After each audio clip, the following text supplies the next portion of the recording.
दोस्तों, कर लो दुनिया मुट्ठी में, इस स्लोगन से शुरू हुआ रिलायंस के टेलीकॉम का सफर एक सपने के पूरा होने जैसा है। आज 40 करोड़ से भी ज्यादा सब्सक्राइबर्स के साथ रिलायंस जियो देश की नंबर 1 टेलीकॉम कंपनी है, जिसकी सक्सेस स्टोरी बहुत ही इंटरेस्टिंग है। आज की हमारी इस वीडियो में हम आपको रिलायंस इंफोकॉम के शुरुआत से लेकर रिलायंस जियो के आज तक के सफर की पूरी कहानी बताने वाले हैं कि आखिर कैसे अनिल अंबानी के रिलायंस इंफोकॉम के असफल होने के बावजूद भी मुकेश अंबानी ने बाकी टेलीकॉम कंपनियों को मार्केट छोड़ने पर मजबूर कर दिया। और ये भी समझने की कोशिश करेंगे कि हाल ही में इस कंपनी की बागडोर संभालने वाले मुकेश अंबानी के बेटे आकाश अंबानी क्या इस विरासत को संभाल पाएंगे। तो चलिए आगे वीडियो में जानते हैं। कहानी शुरू होती है साल 2002 में, जब मुकेश अंबानी और अनिल अंबानी दोनों एक साथ थे। रिलायंस इंडस्ट्रीज ने पहली बार टेलीकॉम सेक्टर में रिलायंस इंफोकॉम के नाम से कदम रखा और ग्राहकों को सस्ते दामों पर वॉइस कॉलिंग की सुविधा देकर टेलीकॉम सेक्टर में क्रांति ला दी। असल में उस समय के महंगे फोन और महंगी कॉल रेट्स के दौर में कंपनी ने 501 रुपए वाला मानसून हंगामा ऑफर लॉन्च किया था, जिसकी वजह से सबके हाथ में रिलायंस के फोन दिखने लगे थे। लेकिन उसी साल उनके पिता धीरू भाई अंबानी की अचानक मौत के बाद बड़े भाई मुकेश और छोटे भाई अनिल में प्रॉपर्टी को लेकर विवाद शुरू हो गया। दरअसल पिता की मौत के बाद मुकेश अंबानी 80,000 करोड़ के सालाना टर्नओवर वाली रिलायंस इंडस्ट्रीज के चेयरमैन बन गए और अनिल अंबानी को वाइस चेयरमैन का पोजीशन दिया गया। लेकिन मैनेजमेंट का ये डिसीजन उन्हें पसंद नहीं आया और मामला कोर्ट तक चला गया।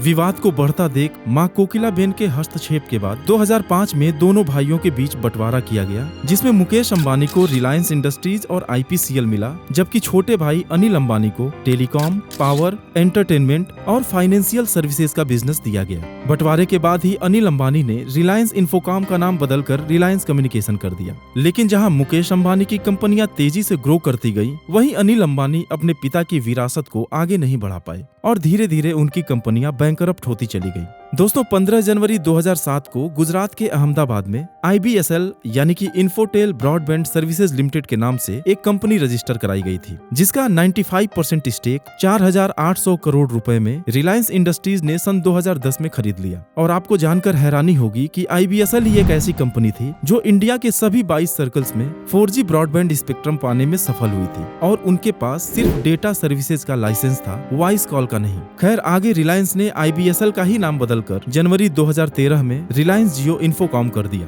और कुछ एडिशनल फीस चुकाकर वॉइस कॉल का भी लाइसेंस हासिल कर लिया, जिस पर कई तरह के सवाल भी उठाए गए कि रिलायंस को गलत तरीके से लाइसेंस फीस में फायदा पहुंचाया गया है। अब रिलायंस इंडस्ट्रीज का इंटरेस्ट तो टेलीकॉम में पहले से ही था, लेकिन इस पर सीरियसली काम तब शुरू हुआ जब मुकेश अंबानी के बेटे आकाश और बेटी ईशा ने इंटरनेट की शक्ति के बारे में अपने पिता को बताया। मुकेश अंबानी का कहना है कि उनकी बेटी ईशा अमेरिका की येल यूनिवर्सिटी में पढ़ाई के दौरान जब छुट्टियों में घर आती थी तो इंटरनेट के स्लो होने की वजह से यूनिवर्सिटी का वर्क मेल नहीं कर पाती थी। और उनके बेटे आकाश ने भी उनसे बताया था कि पहले लोगों के लिए टेलीकॉम का मतलब सिर्फ वॉइस कॉलिंग होता था, लेकिन अब सब कुछ डिजिटल हो गया है और अब बात के अलावा बहुत सारे ऐसे काम हैं जो इंटरनेट से ही किए जा सकते हैं। तो दोस्तों, बेटी की परेशानी और बेटे के सुझाव के बाद ही उनके दिमाग में टेलीकॉम सेक्टर में वापसी की बात आई और जियो शुरू करने का आइडिया आया। लेकिन जियो को शुरू करने में मुकेश अंबानी ने कोई जल्दबाजी नहीं दिखाई, यहाँ तक कि अपने सबसे बड़े कॉम्पिटिटर भारतीय एयरटेल से दिसंबर 2013 में रिलायंस जियो ने अपनी 4G सर्विसेज के लिए समझौता किया, जिसके तहत जियो एयरटेल की अंडर सी कैपेसिटी, ऑप्टिकल फाइबर नेटवर्क और मोबाइल टावर्स का इस्तेमाल करती है। और इसके साथ ही इसी साल जियो ने अनिल अंबानी की रिलायंस कम्युनिकेशन के साथ भी एक समझौता किया, ताकि उसके पास मौजूद 4G स्पेक्ट्रम और टावर्स को इस्तेमाल करके यूजर्स को अच्छे से अच्छा एक्सपीरियंस दिया जा सके।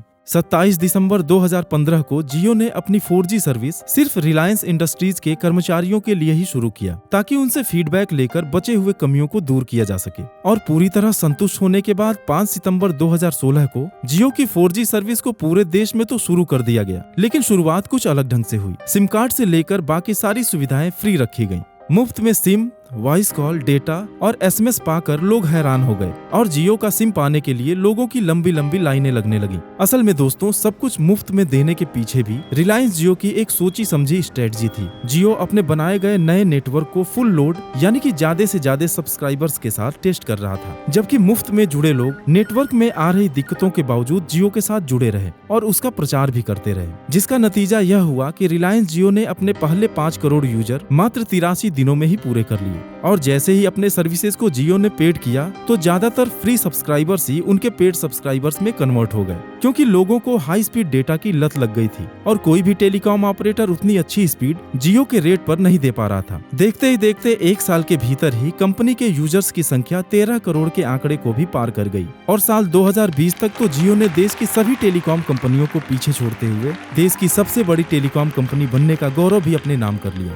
दोस्तों, अभी तक हमने रिलायंस जियो की शुरुआत से लेकर देश के नंबर 1 टेलीकॉम कंपनी बनने के सफर को देखा, लेकिन आइए अब हम जानते हैं कि आखिर रिलायंस जियो के मार्केट में आने के बाद बदलाव क्या हुआ। दरअसल रिलायंस जियो ने देश में इंटरनेट का नक्शा ही बदल दिया, और अगर ये कहें कि देश में डेटा क्रांति आ गई तो ये भी गलत नहीं होगा। रिलायंस जियो ने न सिर्फ लोगों को कम कीमत पर हाई स्पीड इंटरनेट की सुविधा दी, बल्कि जियो के आने के बाद अन्य टेलीकॉम कंपनियों को भी मजबूरन अपने इंटरनेट प्लान की कीमत को कम करना पड़ा। जहां जियो के लॉन्च होने से पहले 200 रुपए में 1 GB डेटा मिलता था, वहीं आज 200-250 रुपए में पूरे महीने के लिए रोजाना 1 GB डेटा मिल जाता है। आज इंडिया के 120 करोड़ मोबाइल यूजर्स में से 80 करोड़ से ज्यादा लोग इंटरनेट का इस्तेमाल करते हैं, जिसकी वजह से इंटरनेट यूज करने में हम दुनिया में चाइना के बाद दूसरे पोजीशन पर आते हैं। जबकि डेटा यूज करने की अगर बात की जाए तो इंडिया दुनिया में पहले स्थान पर पहुंच गई है। सितंबर 2016 में जब रिलायंस जियो को शुरू किया गया था, तब देश में 12 टेलीकॉम कंपनियां हुआ करती थीं। लेकिन रिलायंस जियो के आने के बाद दूसरे कंपनियों के यूजर्स भी रिलायंस जियो की तरफ आ गए, और एक तरफ जहां रिलायंस जियो का मार्केट शेयर बढ़ा, वहीं दूसरी कंपनियों का मार्केट शेयर तेजी से कम हुआ। हाल ये रहा कि साल 2020 तक देश में महज 5 टेलीकॉम कंपनियां ही बची और बाकी कई कंपनियां या तो मर्ज हो गयी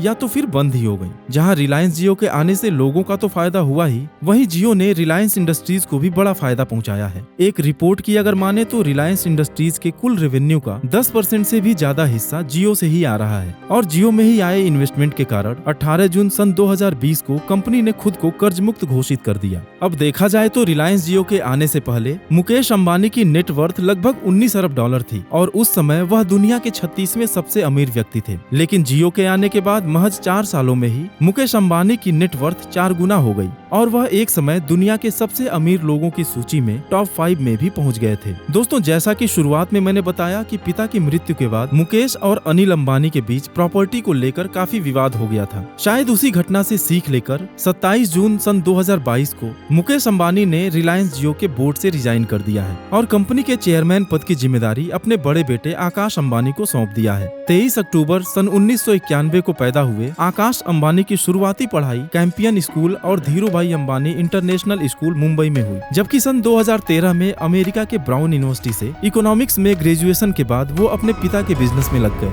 हमें पूरा उम्मीद है कि आकाश अंबानी भी अपने पिता मुकेश अंबानी और ग्रैंडफादर धीरू भाई अंबानी की तरह ही रिलायंस ग्रुप को और आगे ले जाएंगे। दोस्तों, आज के वीडियो में बस इतना ही। Thanks for watching.